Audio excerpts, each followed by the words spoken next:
इस वक्त BJP party एक बहुत बड़ी तैयारी करने में जुटी हुई है। बहुत सारे बिल लेकर आ चुकी है, जो बिल अब तैयार हो चुके हैं।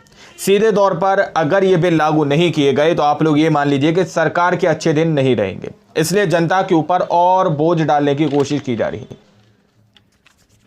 दोस्तों नमस्कार, दीपावली की बहुत बहुत शुभकामनाएं आप सभी को।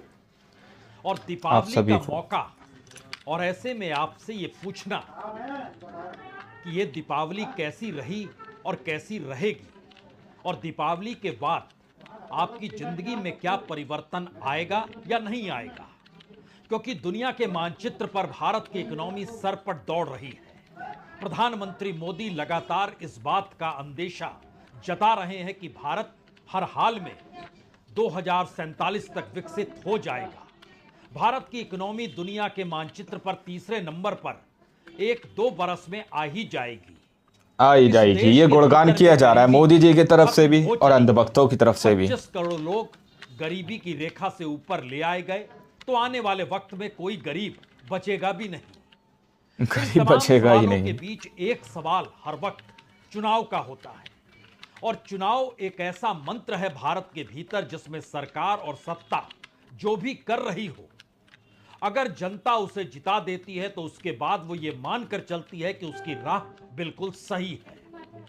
यानी इस दौर में जिनका पैसा शेयर बाजार में लगा हुआ है और वो ये सोच रहे हैं कि उनका पैसा लगातार डूब क्यों रहा है, जो ये सोच रहे हैं कि बैंकों में जमा पैसा इस देश की महंगाई के समानांतर कम कीमत में क्यों होते चला जा रहा है, यानी कल तक जो पैसा बैंक में जमा था आज उसकी कीमत बाजार में कम क्यों हो गई, जो ये सोच रहे हैं कि इस देश के भीतर अभी भी उत्पादन के क्षेत्र में यानी मैन्युफैक्चरिंग के सेक्टर में भारत रोजगार पैदा क्यों नहीं कर पा रहा है, और उसके पीछे क्या सरकार की आर्थिक नीतियों की दुविधा है।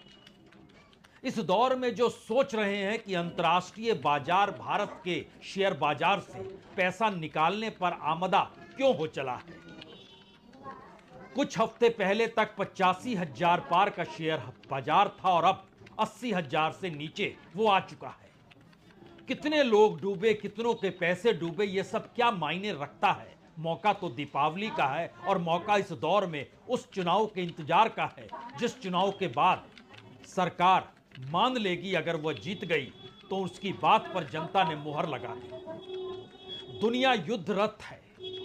दुनिया के अलग अलग देश अपने अपने तरीके से अपनी अपनी राह को चुन चुके हैं, और इन्हीं परिस्थितियों में भारत ने भी एक राह चुनी है।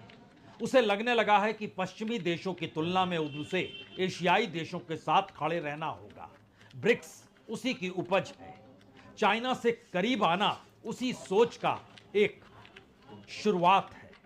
इसी दौर में रूस, चीन, ईरान या कहें पूरे मिडिल ईस्ट के साथ भारत का खड़ा होना अपनी इकोनॉमी को संभालने की दिशा में बढ़ता हुआ कदम है।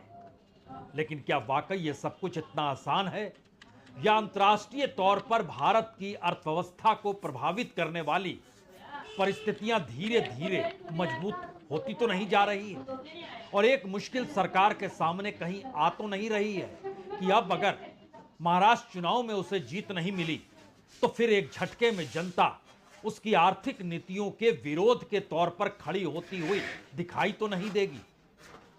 लेकिन अगर जीत गए तो फिर उसके बाद आप तैयार हो जाइए, तैयार हो जाइए, आप तैयार रहिए। चाहे वह आप सड़क पे गुजरते वक्त टोल जो पैसा देते हैं उसकी बढ़ती हुई कीमत को देखें।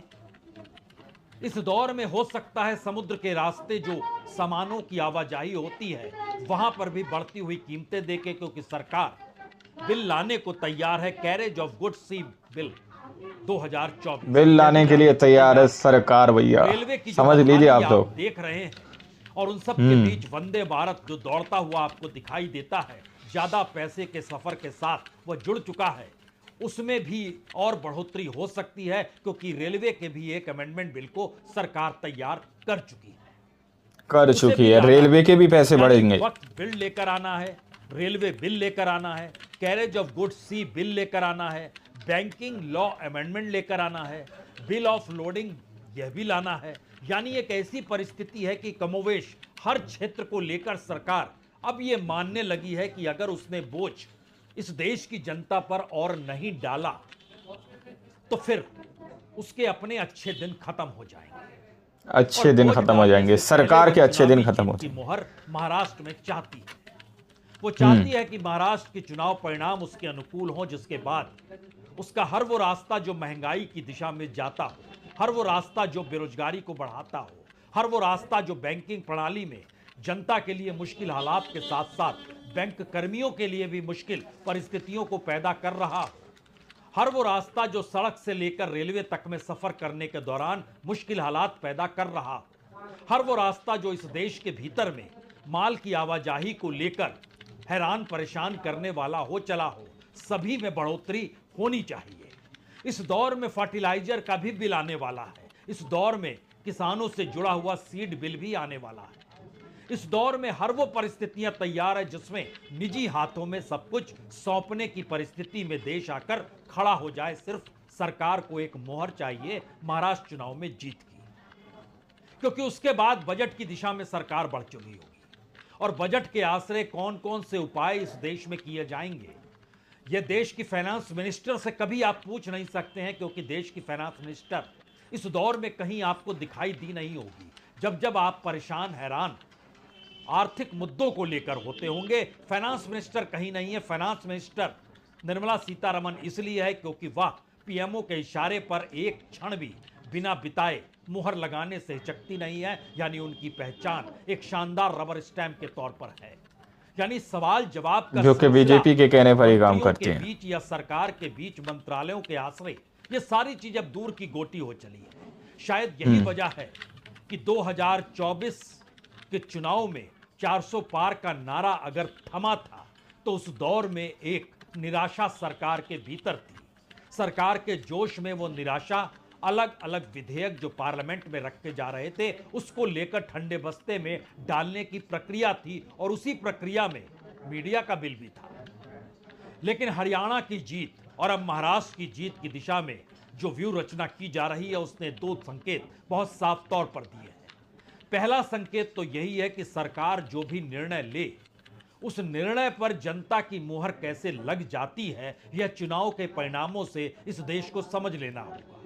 यानी समझना जनता चाहिए, रूठी चुनाव के हो रही है, परिणाम होना पॉलिटिकल चाहिए। पार्टीज रूठी है, नेता विरोध करते हैं, जनता विरोध नहीं करती है।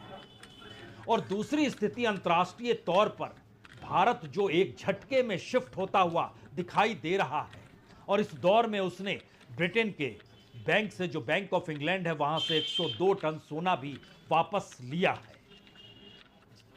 बैंक ऑफ इंग्लैंड में सोना इसलिए रखा जाता है कि वह सुरक्षित है। सवाल यह नहीं है कि वो सोना ले आए और अपने देश में अब सुरक्षित है। सवाल यह है कि जिस तरह की स्थिति अंतर्राष्ट्रीय तौर पर दुनिया भर में घटित हो रही है, वो करेंसी की लड़ाई हो, वो सोने को जमा करने की सोच हो, क्योंकि आखिर में वही बचेगा। और 2022 के बाद से तकरीबन 214 टन सोना भारत ला चुका है। इस वक्त भी अभी भी बैंक ऑफ इंग्लैंड में 324 टन सोना भारत का पड़ा हुआ है और 510 टन सोना भारत में अब सुरक्षित है।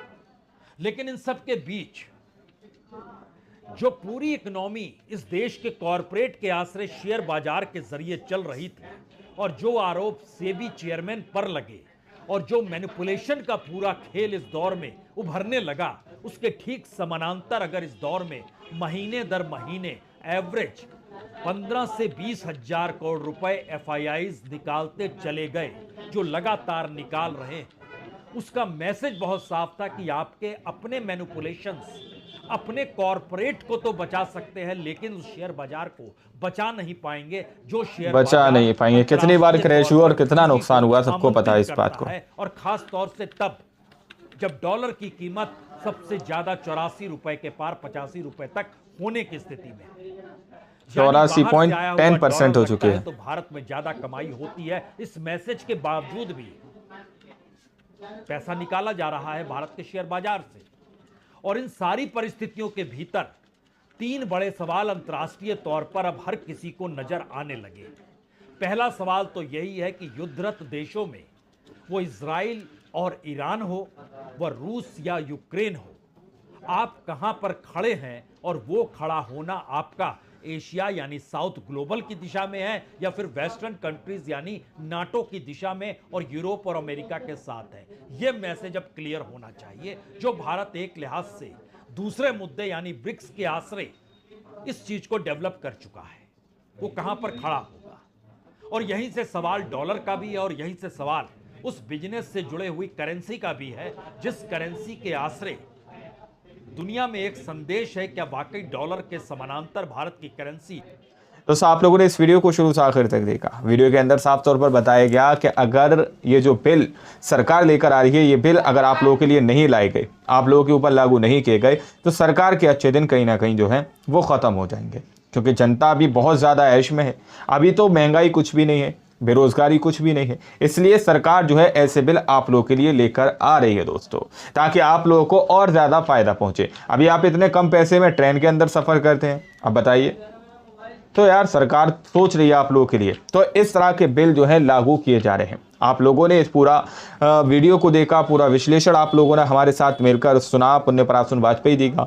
अब आप लोग इस पूरी रिपोर्ट को देखने और सुनने के बाद किस नतीजे पर पहुंचते हैं कि किस तरह से जनता का खून चूसने के लिए बिलों की जो है लिस्टें, फहरिस्तें तैयार कर ली गई हैं। क्या वाकई में ये बिल जनता के विरोध में है, जनता के खिलाफ है? आप लोग इस पूरी रिपोर्ट के बारे में क्या सोचते हैं? अपनी राय कमेंट सेक्शन में ज़रूर दीजिएगा। मिलता है अगली वीडियो में, जब तक के लिए जय हिंद, जय भारत।